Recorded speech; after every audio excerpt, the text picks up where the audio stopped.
Esto, obviamente, la retórica macro vuelve a crear un poco de incertidumbre en el corto plazo, y si le añades el batiburrillo que está generado en Oriente Medio, pues ya se arma la de Dios. Hay un problema que de momento no es tan grave, lo que ha pasado hasta ahora, pero que tiene el potencial de escalar mucho y empañar todo el resto, ¿no? Porque la región no es cualquiera, pero en el caso de que Oriente Medio entre en un conflicto y este se expanda, pues ahí las derivadas son mucho mayores y además dejan a Estados Unidos en una posición de mucha más debilidad para encarar el futuro por justamente lo estratégico de lo que producen, en este caso el petróleo, y cómo eso luego puede afectar también a sus relaciones con China. ¿Para ti hay riesgo claro de que el petróleo pueda irse a los $100, esto presionar a los precios y generar más tensión en los mercados globales?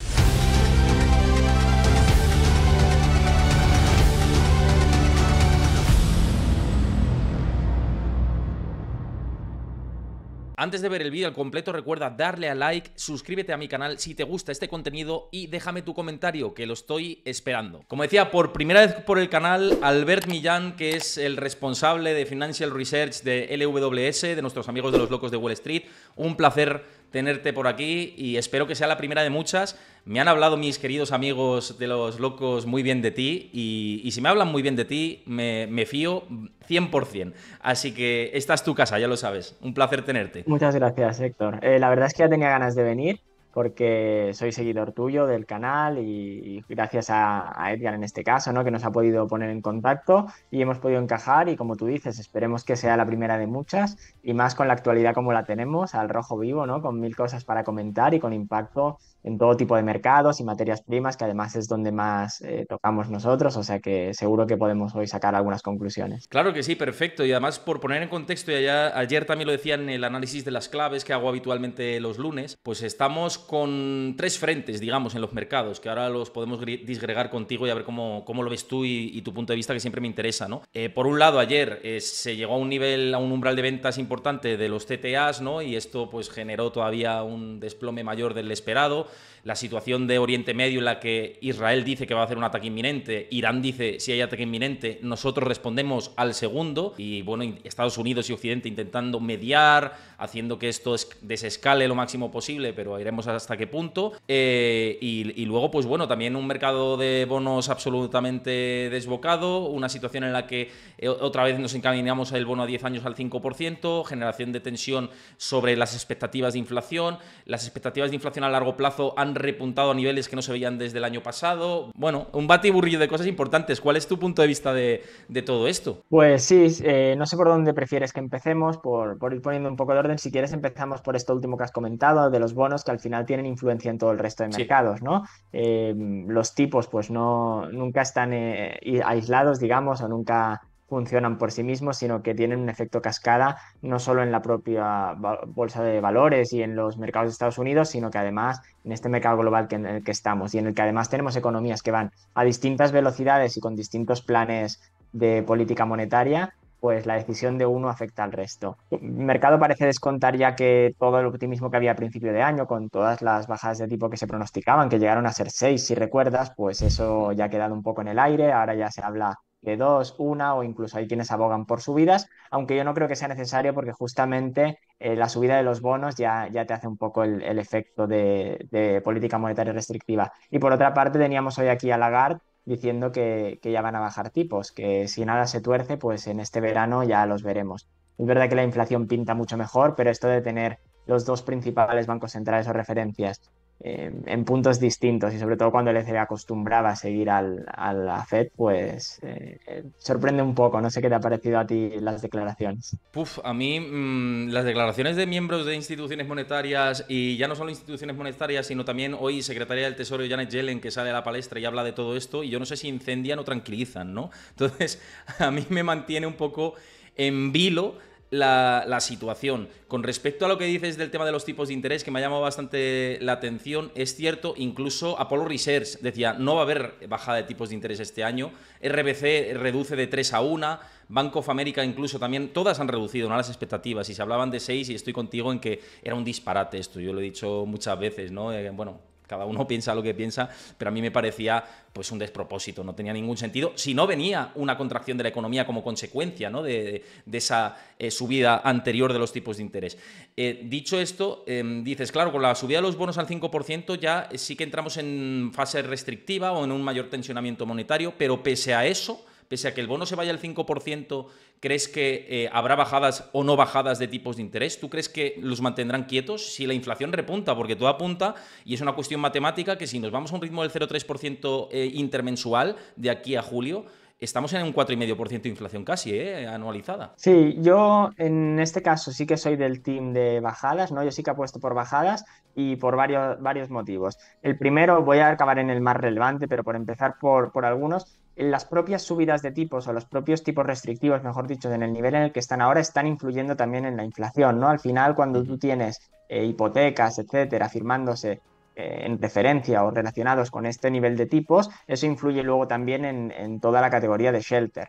Entonces, cuando analizamos o vemos un poco los números de inflación y por qué están saliendo más elevados, es verdad que la energía y las materias primas ahora rebotando, pues son un viento de cara cuando han sido de cola durante el año pasado, pero el shelter sigue siendo uno de los principales problemas. Entonces, matarías dos pájaros de un tiro moderando esto. Pero el principal motivo por el que yo creo que sí van a bajar es que en última instancia la Fed se habla de que tiene dos mandatos, como todos los bancos centrales, que son pues la estabilidad de precios y la estabilidad económica, pero hay un tercero que sería asegurar la estabilidad fiscal o el motivo político, ¿no? Entonces, cuando tú tienes un gobierno como el estadounidense que está yendo con déficits fiscales gigantes y crecientes, pues el riesgo de entrar en una espiral de deuda en caso de no hacer nada con los tipos y sobre todo en un año electoral es muy grande. De hecho, tuvimos a Biden la semana pasada, si recordáis también, diciendo que él no sabía lo que iba a hacer la Fed, pero que seguro que antes de final de año iban a recortar, ¿no? O sea, no Qué sabe lo que van a curioso, hacer, ¿no? pero ya te lo está diciendo, sí. Sí. Entonces, este tercer mandato en un año electoral, sobre todo, pues yo creo que va a tener más peso del que se le asigna. Y sobre todo si la inflación no se dispara, ¿no? Estamos viendo en el crecimiento de salarios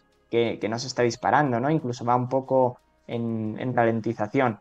Las expectativas de inflación a veces son una profecía un poco autocumplida, como tú decías antes, Héctor, porque claro, si tú esperas que la inflación vaya más, pues vas a reclamar también más sueldo, etcétera, y entonces corres riesgo de que se vuelva esto a acelerar. Pero mientras no se dé, el objetivo de la Fed del 2% puede quedar lejos, pero si te quedas en un 3, entre el 3 y el 4, no estás cómodo, pero tampoco es tan grave, ¿no? Hay una teoría que es, van a hacer una bajada quirúrgica antes de las elecciones, ¿no? Es decir, esperábamos a después del verano porque ahora entramos además en una fase estacional que, y con el contexto de Oriente Medio más todavía, más perjudicial para el recorrido de la inflación, ¿no? Ya lo vimos el año pasado, a partir de los meses de mayo en adelante, pues estacionalmente siempre es, digamos, estadísticamente es más desfavorable, ¿no? Para los precios, ¿no? Y si empezamos a hacer comparativas del año pasado con este, pues entramos en un problema de que pueda repuntar de aquí al verano, pero sí que hay lo que dices tú, ¿no? Con esa parte de la dominancia fiscal que está imperando en Estados Unidos, es decir, oye, vamos a hacer una bajada, y además es una señal antes de las elecciones, con todo esto que nos vaya de madre,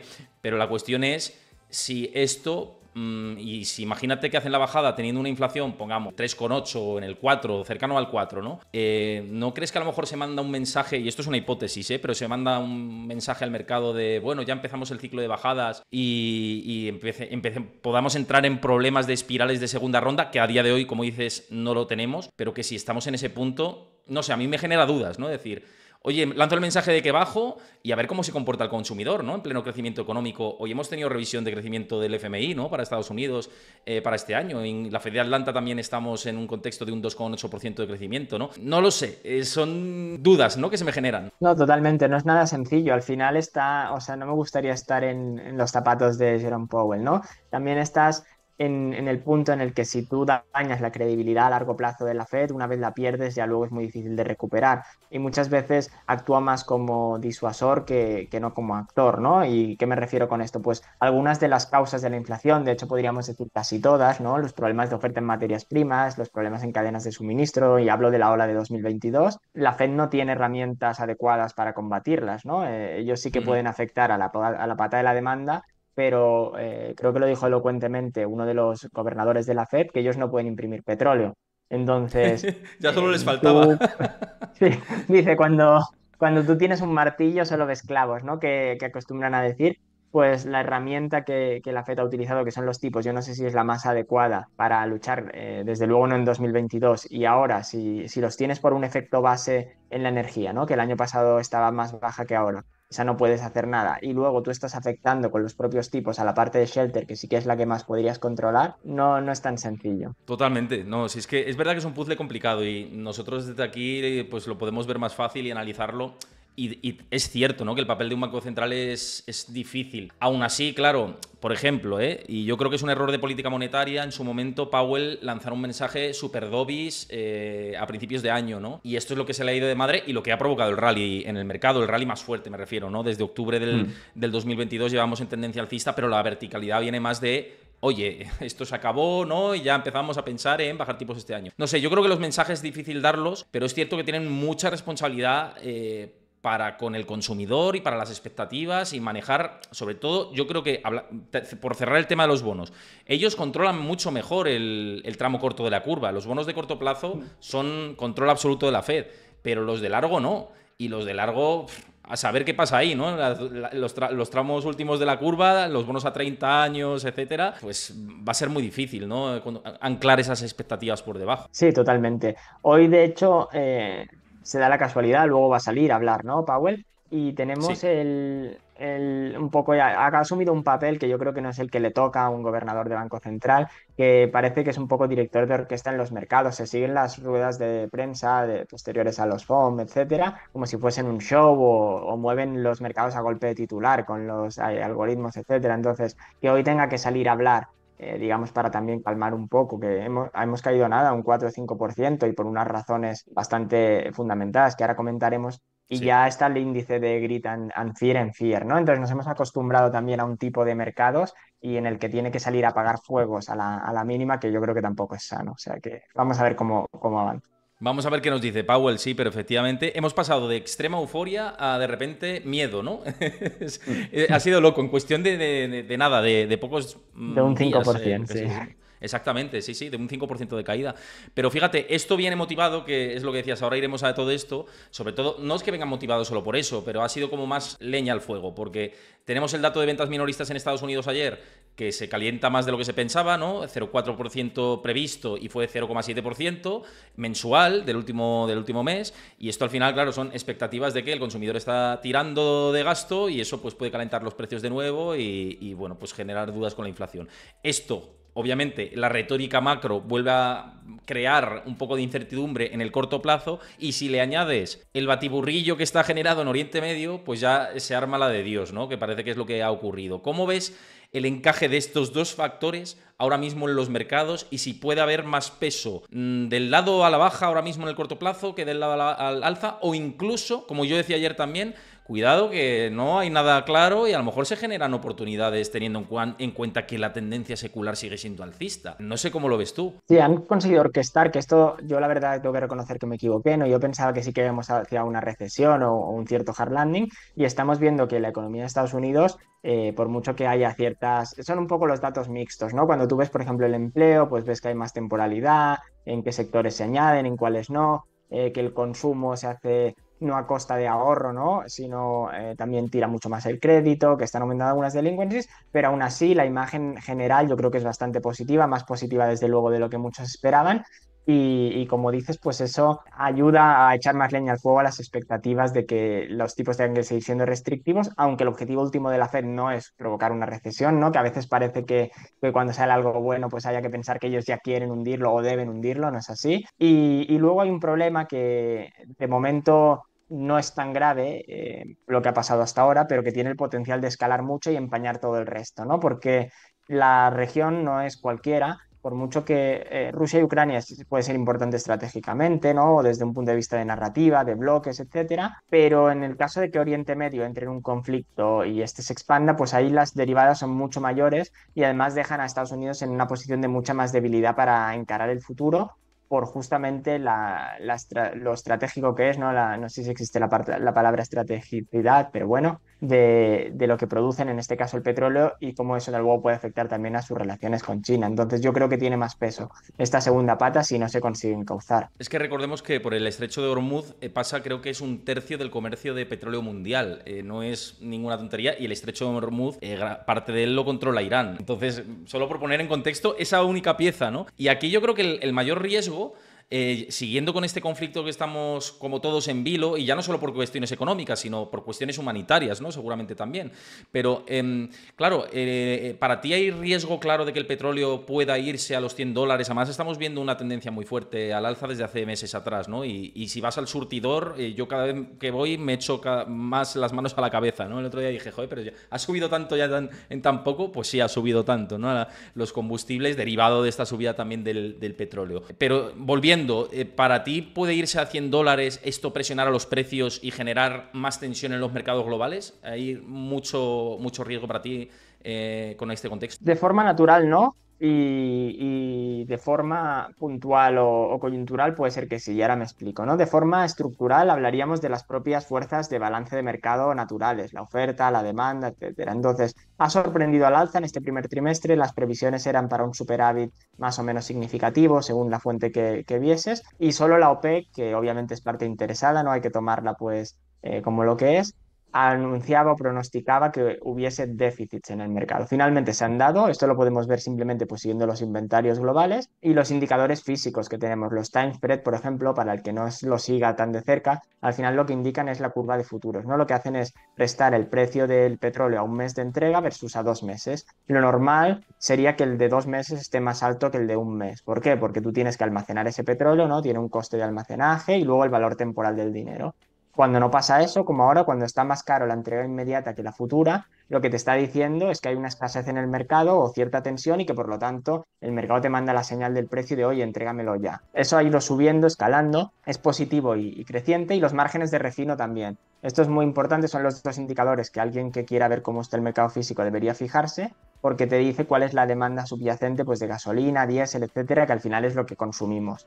Ahora parecen haberse estancado, incluso tomar una cierta tendencia bajista antes de la temporada de verano, que es la más fuerte, la Summer Driving Season. Entonces, por fundamentales, el precio de ahora ya sería ciertamente un poco elevado, ¿no? 80, 85 seguramente sería un mejor rango. Pero hay un riesgo geopolítico que debe tener un premium. ¿Por qué? Porque al final el mercado asigna una posibilidad, no ya tanto a que se cierre el estrecho de Hormuz, que también, eso sería ya el escenario peor, el más grave, pero No, no simplemente el no propio Irán. están sobre la mesa ahora mismo esto, es una hipótesis, pero no está Sí, sobre la mesa. pero este ya sería el más grave, pero incluso Irán ahora mismo le están dejando exportar a unas cuotas muy superiores. Recordemos que hay unas sanciones vigentes sobre las exportaciones de petróleo de Irán por parte de Estados Unidos y que ahora no se están cumpliendo. Y además, si entran otros países, como hemos visto, aliados o proxies de Irán en el conflicto, pues es una región de mucha producción y los activos productivos de energía, los pozos en este caso, son targets muy claros en el caso de ataques. Entonces, cualquier traba, obstáculo que tú pongas tanto a la exportación como a la propia producción, eso sí podría llevarte por encima de los $100. Y si se cerrase el estrecho, ya en un escenario catastrofista, por encima de los 150 seguro. No sería sostenible a largo plazo, ¿no? Porque al final se destruye mucha demanda, pero puntualmente sí que lo veo posible si escala este conflicto. Lo que pasa es que para cerrar el estrecho de Hormuz es un tiro al pie de Irán, ¿no? Tendría que ponerse en contra Sí. de casi todos sus proxies, ¿no? Como dices, ¿no? Afectas al comercio mundial de muchos países que son también aliados tuyos, ¿no? No tendría... Es el peor de los escenarios, ¿no? Pero no parece que vayamos a llegar a esos extremos, aunque hay que decirlo también porque muchas veces pensamos que no se va a llegar a ese extremo, como por ejemplo que Putin iba a poner al ejército en Ucrania y al final terminó ocurriendo, ¿no? Entonces, es verdad que hay que barajar esos escenarios. Pero dicho esto, y centrándonos en el petróleo, que me parece muy interesante, hay otro factor que hay que tener en cuenta, y es que en un escenario en el que se perjudica a Irán, se sanciona más a Irán, o bueno, pues el mercado del petróleo se agita, quien también sale ganando de esto es Estados Unidos, que recordemos que a día de hoy es el principal productor de petróleo del mundo. Ha pasado a ser el primero pues en los últimos años, ¿no? Ha ido escalando hasta ser el número uno. Claro, ¿hasta qué punto le beneficia, entre comillas, una situación no de guerra, sino de tensión y de seguir pues con obstáculos, ¿no? En Oriente Medio, en Ucrania, etcétera. Sí, pues no excesivamente, porque lo que tú dices es verdad, es el principal productor de petróleo. Lo que pasa es que el petróleo que consume Estados Unidos no es el mismo que produce, ¿no? Ellos producen sobre todo shale oil, que es un petróleo bastante ligero, y consumen petróleo pesado. Es verdad que tienen un vecino, que es Canadá, que les puede dar todo el que necesiten, pero es un balance delicado y global, ¿no? Ellos importan y exportan, es verdad que pueden ser exportadores netos, pero tienen que importar. Y al ser un mercado global, el problema que tienes es que los precios se marcan muchas veces en el margen, ¿no? Entonces, cualquier aumento que hubiese por salida de oferta del mercado, en este caso de la de Irán, repercutiría muy negativamente y a nivel electoral, sobre todo ahora con las elecciones en noviembre para Biden. De hecho, ayer había un banco de inversión que se llama Macquarie que decía que en caso de que esto escalase un poco, pues lo que podría pasar es que Estados Unidos se viese obligado a liberar de nuevo la reserva estratégica de petróleo, ¿no? Para Eso te iba a hacer frente preguntar. o hacer colchón a esta situación. Yo lo veo improbable, lo primero por la geología. Estas cavernas no son como abrir el grifo y ya está, ¿no? Que le pueden quedar dañadas si bajan de un nivel, etcétera. Luego rellenarlo no es tan sencillo. Y luego porque eso lo deja muy vulnerables y luego ellos entrasen en un conflicto, ¿no? Y siempre se habla de, no hace falta que sea bélico necesariamente, pero sí estratégico o guerra económica, etcétera, con China, pues tú no disponer de esa reserva te hace dependiente totalmente de tu producción y con el shale que parece que ya está llegando a su fase mesetaria pues pueden tener un riesgo de largo plazo. Oye, muy interesante todo lo que estás diciendo y no es que lo diga yo, sino que lo están diciendo por el chat también. Decía por aquí Víctor de gran invitado. Muchas gracias por comentar, por cierto, por primera vez por el chat. Te invito a que sigas el canal, que me imagino que lo harás, pero por si acaso los nuevos que estéis por aquí, pues invito a que sigáis el canal. También los que lo veáis en diferido en YouTube, que sigáis el canal y os suscribáis en este caso y dejéis vuestro comentario, que os está pareciendo todo lo que está diciendo Albert, analizando toda esta situación tan compleja en el entorno geopolítico y cómo afecta a los precios. Dejadlo ahí en comentarios de YouTube y también suscribiros al canal si os gusta el contenido. José Manuel Rorro también decía que muy buenas tardes, que genial, Albert, buena entrevista. Muchas gracias como siempre por comentar y a todos los que estáis hablando y lanzad preguntas con relación a esto, que ya he visto una que la voy a pasar para el final porque hablábamos de mercados y ahora estamos en el espacio geoestratégico, ¿no? Pero claro, muy interesante esto que dices. Te iba a preguntar lo de las reservas de petróleo porque ya hemos visto Biden ir vaciando, lo que dices, pues no parece que sea la mejor opción, pero había gente que decía, ha vaciado las reservas. Digo, no, bueno, ha vaciado las reservas a niveles de los 80, que ya es un vaciado importante, ¿no? Pero no las ha dejado a cero. Había gente que se pensaba que las había dejado a cero. No las había dejado a cero. Sí que había pues vaciado bastante. Pero claro, el precio de la gasolina en el último mes, quitando el PPI, ¿no? Que el PPI, no sé por qué, bueno, ajustes estacionales decían, y salió un menos 3,6 en el precio de la gasolina, pero el real ha subido un 6%, ¿no? Si nos fijamos en el último mes en Estados Unidos. Claro, esto tiene un coste electoral muy fuerte porque sabemos la dependencia del precio de la gasolina con respecto a digamos, a la valoración política, no me salía la palabra, a la valoración política de los candidatos. Hay un índice que ahora mismo no me acuerdo cómo se llama y que hay algunos bancos de inversión que lo comparten, que se mide el precio de la gasolina en función a ciclos inflacionarios y a valoración de los presidentes, ¿no? Y es que es criminal, ¿no? El resultado. Claro, Biden va a hacer, o en tu opinión, va a hacer lo que sea para reducir el precio de la gasolina. Además, decías que no veías plausible reducir las reservas, pero ¿qué puede hacer, ¿no? Para que no se le vaya de madre si tiene opciones el Partido Demócrata de ganar en noviembre. Sí, totalmente. Al final es un indicador muy claro porque es lo que el consumidor o digamos el ciudadano, el votante ve directamente, ¿no? Tú al final vas y lo que ves pues es la comida, la gasolina, los productos más básicos y más en Estados Unidos, que es un país muy, muy dependiente por las distancias, obviamente, que cubre el país y el tipo de vehículos también que utilizan, pues de este producto. Es además un arma electoral porque ya sabemos que se utiliza incluso como eslogan, ¿no? Hemos bajado tantos céntimos, hemos bajado tantos dólares el precio del galón de gasolina, etcétera. Entonces, es un indicador que les preocupa mucho y que además jugará un papel muy importante en las elecciones. Vimos el año pasado ya cómo incluso se acercaban a Venezuela, ¿no? Todas las, digamos, intrigas políticas o todas las líneas rojas parece que se difuminan un poco cuando hacen falta por el interés electoral. Entonces, ahora mismo en Irán, y ya, si no, ya te mandaré un gráfico para que lo compartamos también, no lo tengo ahora a mano, pero te lo mandaré y lo colgaremos, si no, en Twitter, de las exportaciones de Irán. Como te decía, hay unas sanciones que están vigentes y que obviamente no se están cumpliendo, ¿no? Incluso el año pasado se les permitió vaciar todas sus reservas flotantes, el floating storage que tenían. Esto lo que te está diciendo es que, bueno, hay otras prioridades y que no va a haber líneas rojas, digamos, en cuanto a política. Sí que creo que puede ser que liberen un poco de petróleo a la reserva estratégica, pero Macquarie, y antes igual no me he expresado bien, hablaba más de vaciarla o de usarla Sí, sin límite, ¿no? Ahí hay sí. una barrera geológica que no van a poder superar, pero sí hasta noviembre van a hacer lo que dijo Draghi, pero con el petróleo, whatever it takes. Es que al final no les va a quedar. No les va a quedar si Sí, más quieren hacer remedio. que el precio de la gasolina baje en un contexto de creciente tensión geopolítica. Es que esto es que el petróleo, lo que dices tú, lo suyo como poco es que esté en rango entre 80 y 85, ¿no? Pero con riesgos a que puntualmente se nos vaya a 100. Y si se nos va a 100 Sí. el petróleo, a los combustibles, a la electricidad, bueno, lo que hemos visto en el ciclo de inflación anterior, ¿no? Pero bueno, vamos a ver qué sucede con todo esto.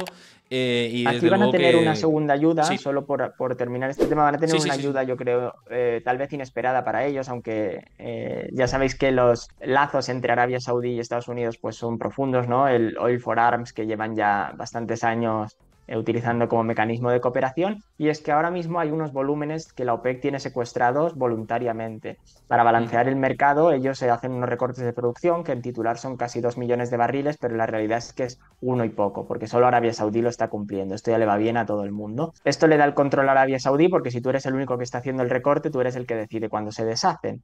Y eres el productor bisagra, que es el papel que históricamente ya ha tenido este país. Y ahora mismo, en mi pronóstico es que justamente si se va tensionando el mercado físico y además se le añade pues algunos riesgos de disrupción, estos volúmenes regresen al mercado en la segunda mitad del año. Entonces esto será bueno para todos, ¿no? Bueno para Estados Unidos, que tendrá un menor coste de gasolina y petrolero, de Arabia Saudí, que maximizará sus ingresos y le permitirá llevar a cabo pues, sus proyectos como el de la línea, etcétera, y luego se puede aprovechar desde los mercados pues con transporte marítimo, etcétera. O sea que yo creo que esa va a ser un poco la ayuda inesperada. En tu opinión, el contexto es que quizá de aquí al verano pues vamos a tener como más ruidos y demás y a lo mejor luego puede haber como más baja velocidad, ¿no? Que nos lleve a otra vez un contexto un poquito más halagüeño. Sí, sí, sí, justo. Cuando vuelva esto, o sea, yo creo que el mercado va a ir tensionándose porque al final la oferta, y si Estados Unidos empieza a no ser capaz de aumentar la producción en el mismo ritmo, se va a resentir, pero no a corto plazo. O sea, en la segunda mitad del año yo creo que vamos a estar mejor. Es decir, y por entrar en contexto de mercado, que mucha gente se lo está preguntando y también por el chat hablaban de oportunidades y demás, que luego hablaremos de esto, pero para ti estas rebajas, ¿no? Si lo podemos tildar así, que estamos viendo en S&P 500, en Nasdaq, en índices generales, ¿es oportunidad de entrada, teniendo en cuenta que puede haber un contexto que si esto no escala de una manera fulgurante, la tendencia alcista va a seguir? Te diría que sí, pero con algunas salvedades, ¿no? Y me refiero, en el Nasdaq o en el S&P al final ya se están descontando muchos escenarios positivos. La valoración no estamos en territorio de burbuja, ¿no? No es que estemos a 100 veces beneficios, etcétera, pero sí que ya empiezan a ser exigentes. Estamos hablando pues de valoraciones medias de 25, 30 veces. Entonces puede seguir subiendo, por supuesto, sobre todo si a corto plazo ahora vuelve liquidez al mercado. Hay más bancos centrales a nivel mundial que ya están recortando tipos que de los que los están subiendo. Si ahora hace falta, veremos qué mensaje lanzan hoy, ¿no? Pero inyectar más liquidez al mercado, etcétera, pues esto pueden ser vientos de cola y también el sentimiento, como dices. Pero ¿qué recorrido tiene en el tiempo o qué magnitud puede tener? Ahí ya no sería tan positivo más allá de la especulación, porque sobre fundamentales tampoco tiene sentido que una expansión de múltiplo vaya ad infinitum, ¿no? La economía es verdad en las cifras minoristas, por ejemplo, lo hemos visto también en los resultados de Nike, etcétera, Starbucks, ¿no? Pues en cuanto a volúmenes no están mejorando. Entonces, cuando los fundamentales no son lo que conduce a esta apreciación, puede darse y yo creo que si cambia el sentimiento se dará, pero tampoco sé cuánto recorrido puede tener. Antes de seguir, quiero dar las gracias a Navas de Tolosa, que dice que es habitual de por aquí, pero que dice que es seguidor de los dos. Dice, qué alegría veros juntos, que os sigo a ambos desde hace bastante tiempo. Pues te mandamos un abrazo y muchas gracias por tu comentario. A todos los que comentáis por aquí, también Carlos Martín, que dice que un lujo tenerte aquí, Albert. Así que, bueno, pues muy bien. Esto va bien, va como yo esperaba que fuera, y es que pues gustara esta charla para poder repetirla de manera más asidua. Así que muchísimas gracias también por este feedback tan positivo que nos estáis dando. Mira, Raide, relacionado con esto que decías, comenta por aquí por el chat, dice, ¿qué índices ves actualmente como una buena oportunidad? Ahora mismo están todos casi en máximos, a excepción de China. Sí, China, no soy gran fan de China, esto lo he dicho muchas veces públicamente, no porque no me parezca que las empresas están atractivas y que es lo lógico sería que haya una cierta reversión a la media. Al final no tiene sentido que esté cotizando como estaba hace tal vez 3, 4 años, algunas tecnológicas que estaban al nivel de las de Estados Unidos, porque hay un riesgo inherente, riesgo país, que no se puede descontar, ¿no? Alibaba, por poner un ejemplo, nunca puede cotizar como Amazon. Eso hasta ahí yo creo que todo el mundo estará más o menos de acuerdo. Lo que la pregunta es, ¿tiene sentido que una esté a 40 veces y la otra a 6? ¿No? Ahí hay una cierta diferencia. Yo no soy muy fan, como digo, porque en caso de que haya un conflicto, ya no hablo solo bélico, sino lo que decíamos antes, ¿no? Pues una guerra comercial más encarnizada, económica, un aumento de tensiones, nosotros, por lo menos los que invirtamos desde Europa, si tenemos muchos seguidores de Latinoamérica y ya cambia, estamos en el bloque contrario en cuanto a política, ¿no? En el bloque occidental. Entonces, igual que lo vimos ya con Rusia, podemos tener otros riesgos en el mercado, ¿no? De que nos impidan invertir o realizar el potencial de nuestras inversiones y por lo tanto no me gusta. Pero tirando de esta misma idea, donde sí que creo que hay bastante oportunidades, es en otros mercados emergentes, que son economías que están creciendo mucho, que sus valoraciones están muy, muy deprimidas y que no han seguido la tendencia de Estados Unidos. Con la economía creciendo y con los tipos de interés recortándose, ahí sí en esas economías pues hay oportunidades. Y estoy hablando, por ejemplo, pues de Colombia, Brasil, etcétera. Son mercados desconocidos, pero que de hecho por cultura nos quedan mucho más cercanos, ¿no? Al final, el mismo idioma, el mismo tipo de cultura de fondo, etcétera, nos pueden ayudar a tener cierta facilidad a seguirlos. ¿Y cómo entras en estos mercados? Me refiero, cubriendo divisa, porque ahí está el factor también de que inviertes en divisa local, que puede tener más volatilidad o menos en función al ciclo en el que están. ¿Cómo lo harías en este caso? Ya es una pregunta un poco un poco indagar, ¿no? En este análisis. Sí, sí, no hay ningún problema. Pues mira, aquí hay que distinguir dos tipos de riesgos, ¿no? El primero es el de la propia cotización, que al final, pues si tú compras una empresa en una divisa, pues tienes un riesgo de la propia moneda en la que cotiza, y luego hay un riesgo de divisa de la propia empresa. ¿Y qué me refiero? Pues si tú, por ejemplo, eres una empresa en Turquía, por decir algo, y tú vendes tus bienes en liras turcas, ahí tú tienes un riesgo muy grande, ¿no? Si se va depreciando, pues bueno, sí que puede ser que aumente la cifra o el total, pero no estés aumentando beneficios en términos reales, etcétera. Lo bueno que tienen estas economías es que tienen mucho, bueno, lo primero, tienen balances comerciales, muchos de ellos balanzas comerciales positivas, una política monetaria y una disciplina fiscal mucho mejor que la de aquí, etcétera, y sus monedas se están comportando relativamente bien. Y, por ejemplo, podéis ver el peso colombiano. Pero la segunda, la que a mí más me interesa, es que en general tienen un gran peso, igual que en España lo tenemos en bancos o en utilities, allí lo tienen en empresas de materias primas. Estas empresas muestran una ventaja y es que la mayoría tienen precios, digamos, con una paridad internacional. Entonces tú te aseguras que lo que tú produces siempre va a estar denominado en dólares o tener una paridad en dólares y por lo tanto, independientemente de luego cuál sea tu divisa, sí que te puede afectar un poco, por supuesto, porque tus gastos son en una divisa y tus cobros en otra, pero te cubres bastante bien el riesgo de la parte de los ingresos. Yo lo que hago es comprar el ADR, normalmente son empresas que cotizan ya también en Estados Unidos y buscar empresas de esta tipología, que es donde más me especializo, digamos, las de materias primas. Volviendo precisamente a Wall Street, ya que mencionas Estados Unidos, que ahora estamos en plena campaña de resultados, antes lo has mencionado y ya hay muchas importantes que han presentado.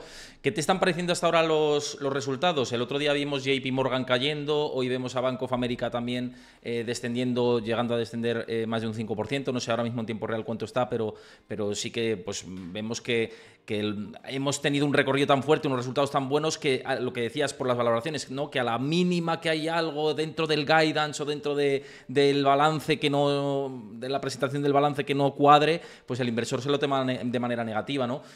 ¿Cómo ves esta situación en contexto de los resultados empresariales que además también están por presentarse? Sí, pues no les ha ayudado a nada, desde luego, presentar en estos días, ¿no? Cuando el mercado está revuelto, pues una cosa que tal vez hubiese pasado con un -1, un -2, ya te lo castigan con un -5, un -6, porque se suma tu resultado específico con la volatilidad general del mercado, ¿no? O la tendencia general. Entonces, eso desde luego no les ha ayudado. Y luego los bancos están un poco en una situación como la de Jerome Powell, ¿no? Que no es sencilla.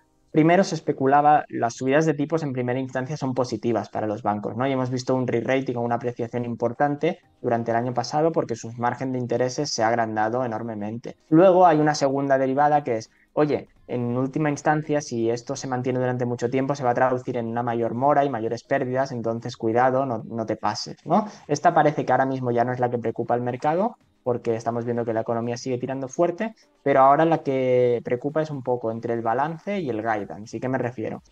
Si los tipos se quedan así o siguen aumentando, ya vimos con Silicon Valley Bank y con la crisis de los bancos regionales que los balances pueden sufrir porque tienen muchos bonos comprados en otros momentos, y aquí no hablo de JP Morgan, que por supuesto su balance es una fortaleza, pero sí como sector en general, que los balances pueden sufrir por las pérdidas no realizadas del mark to market de estos bonos. Y luego la otra parte es decir, oye, y si realmente bajan, pues mi guidance o lo que yo he estado obteniendo durante este año que ha sido tan positivo se va a reducir.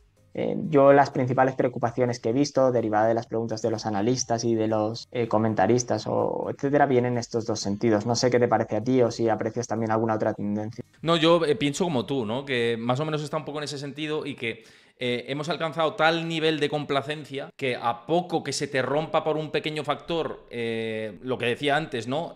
Tanto en guidance como en alguna partida importante, pues evidentemente te penaliza, ¿no? El inversor, porque ya están comprando unas expectativas de casi la perfección.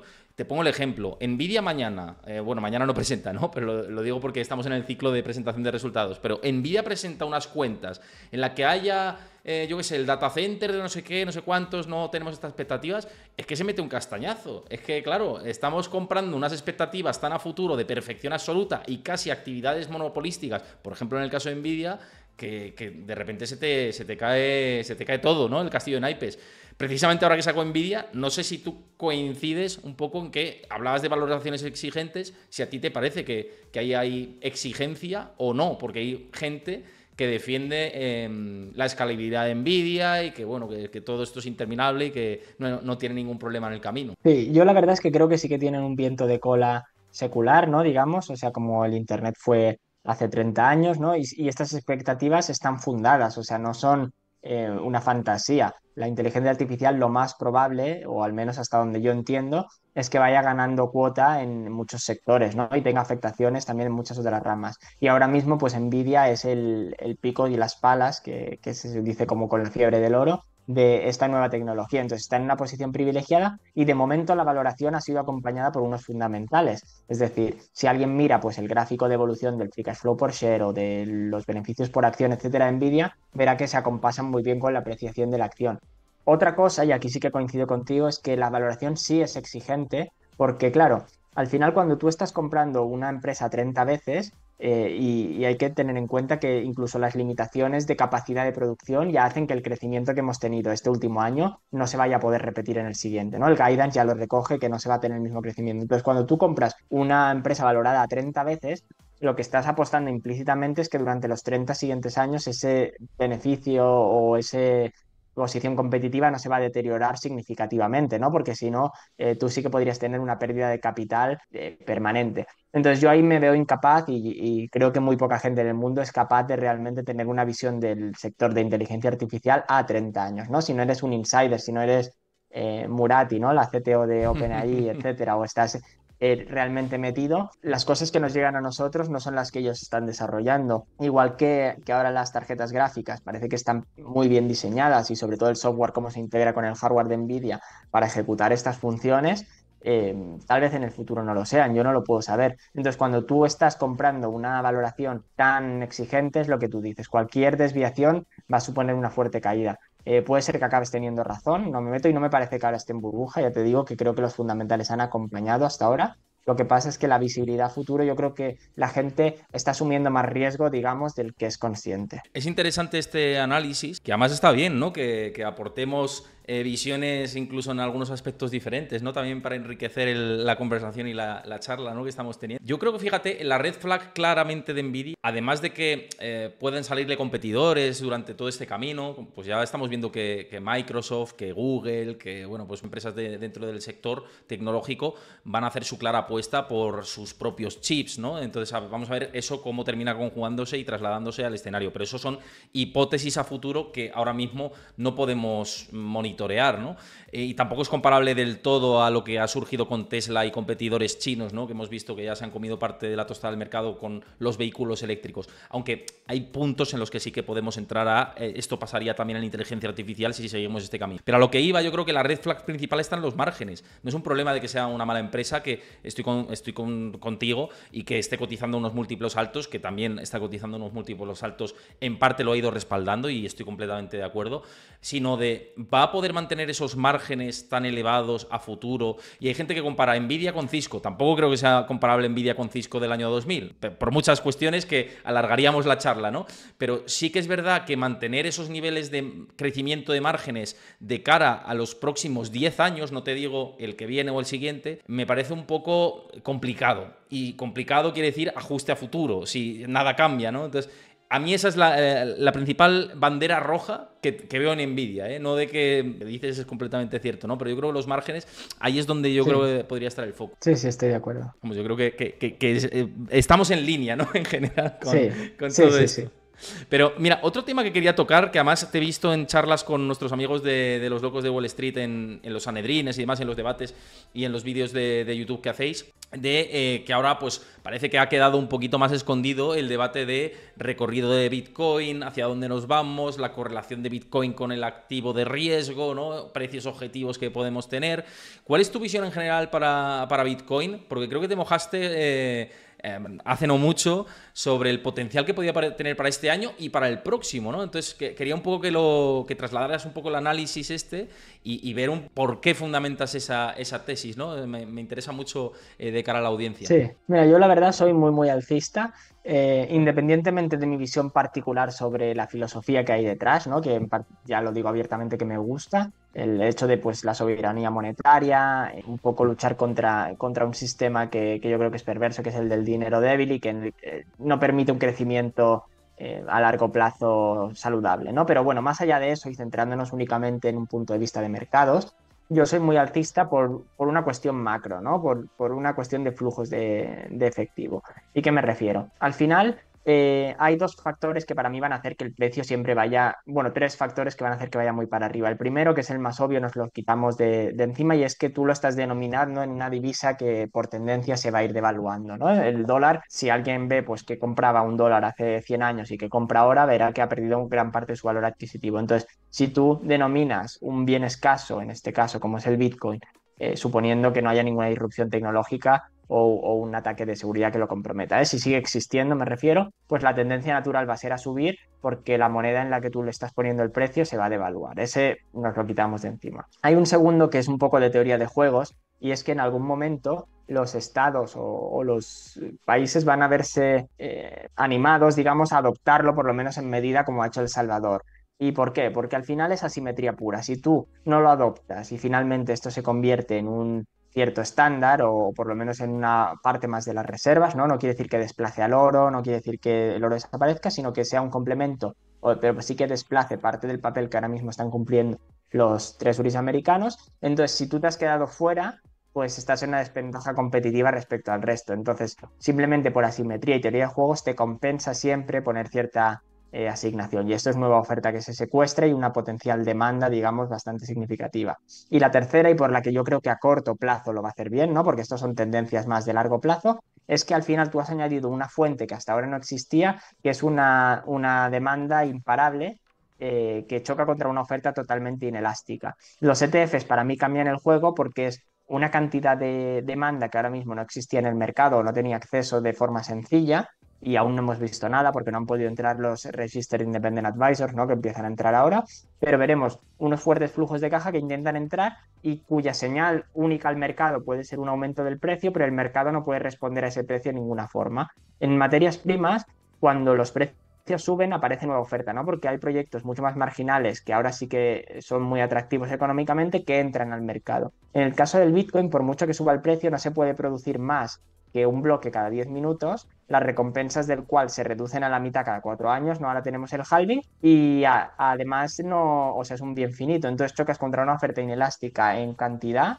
y en tiempo. Entonces, lo hemos visto en el uranio, no sé si sigues el mercado también, Héctor, pero con Sprott Physical y Uranium Trust, cuando entró, el precio del uranio desde entonces se ha multiplicado por 3. Mm. Y eso que en ese caso la oferta sí es elástica.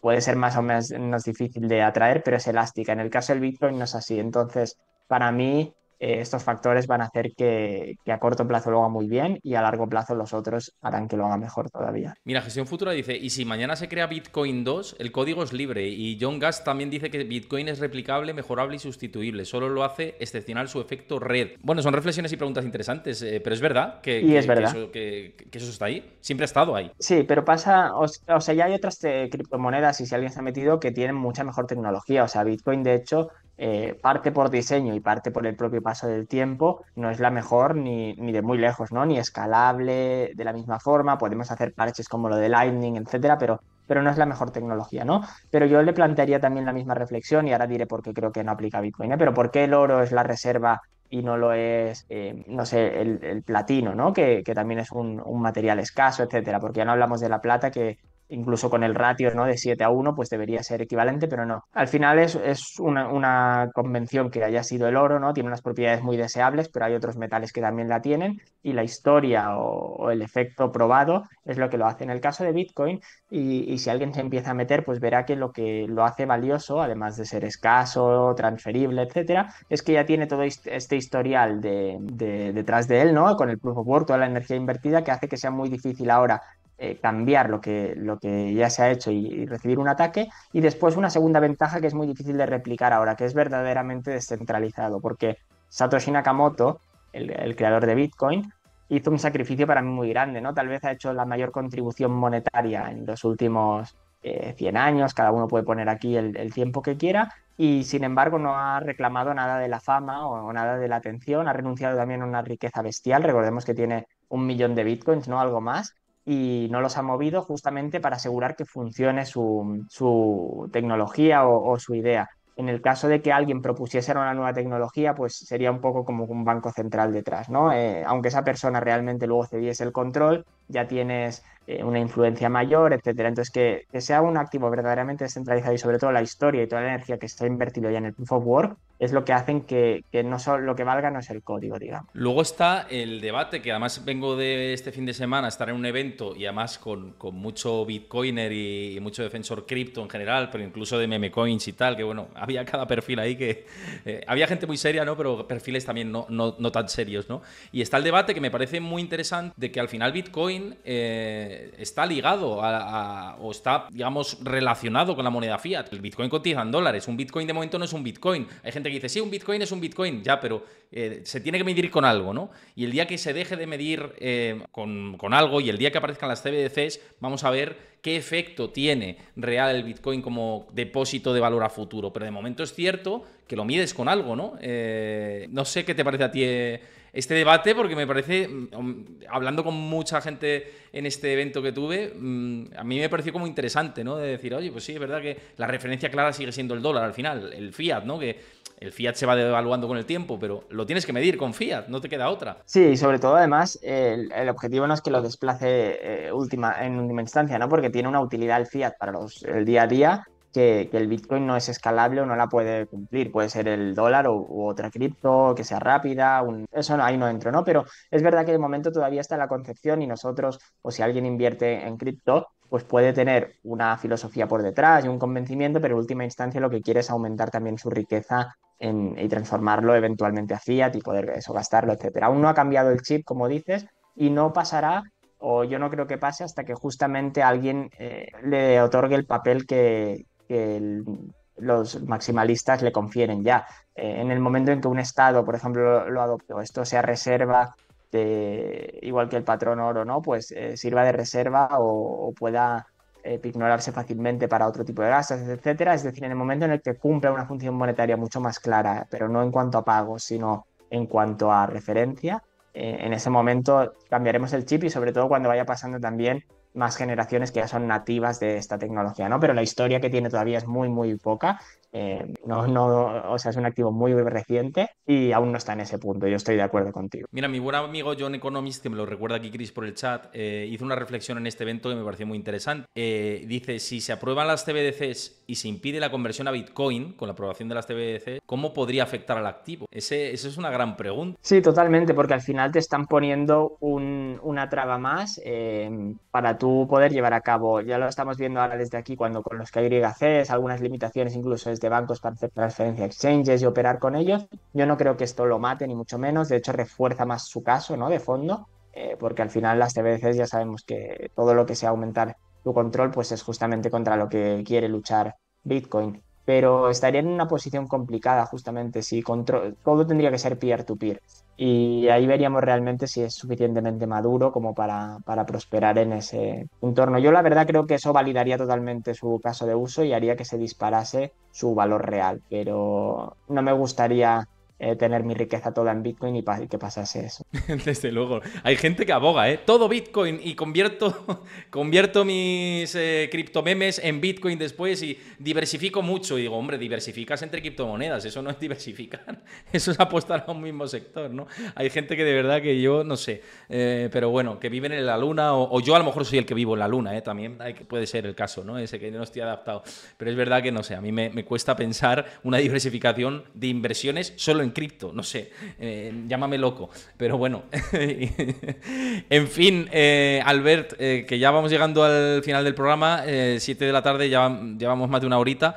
Para mí ha sido un placer que pases por aquí. Espero que tenerte más veces, porque yo creo que ha gustado bastante por el chat. La gente del chat, disculpad, bueno, ha habido alguna pregunta y la hemos lanzado por aquí. Tanto a los que lo veis aquí como en diferido en YouTube, también os agradezco que veáis el vídeo hasta el final y que también pues hayáis comentado. Aprovecho para decir que comentéis en los comentarios de YouTube, que ayuda también al algoritmo. Y si queréis que traiga a Albert Millán de vuelta, yo espero que sí, que lo queráis, que lo traiga de vuelta, dejadlo en comentarios, acompañado de un like y acompañado de suscribiros si os ha gustado esta charla. Albert, lo dicho, que un placer tenerte por aquí y que nada, esta es tu casa, te lo he dicho antes en la introducción y lo sigo diciendo, no he cambiado de opinión. Muchas gracias por invitarme. La verdad que, bueno, ya te digo que era muy fan del programa y está muy a gusto aquí, o sea que genial y ojalá que podamos repetir, exacto. Claro que sí. Pues nada, os digo que mañana nos vemos 6 de la tarde hora española. Espero que os haya gustado el programa, lo he dicho antes. Y nos vemos 6 de la tarde hora española aquí con Robert Sanz, que es gestor de Creand, de Crédit Andorra. Ya ha venido por el canal muchas veces, vuelve al canal y va a volver mensualmente, ya os lo aviso. Así que hay que darle un recibimiento por todo lo alto. Mañana vuelve al canal y con muchas ganas de que se reestrene aquí. Así que espero que os paséis. Y ya dicho esto, simplemente que os unáis a mi comunidad de Discord. Nos vemos por ahí. Ahí comparto información en tiempo real, gráficos, análisis, debates con vosotros. Todo lo tenéis ahí al alcance. Nos vemos por Discord. Os lo pasa Chris por el chat y también lo tenéis fijado en YouTube, en el comentario y en la descripción del vídeo. Lo dicho, hasta mañana, gente. Chao. Hasta luego.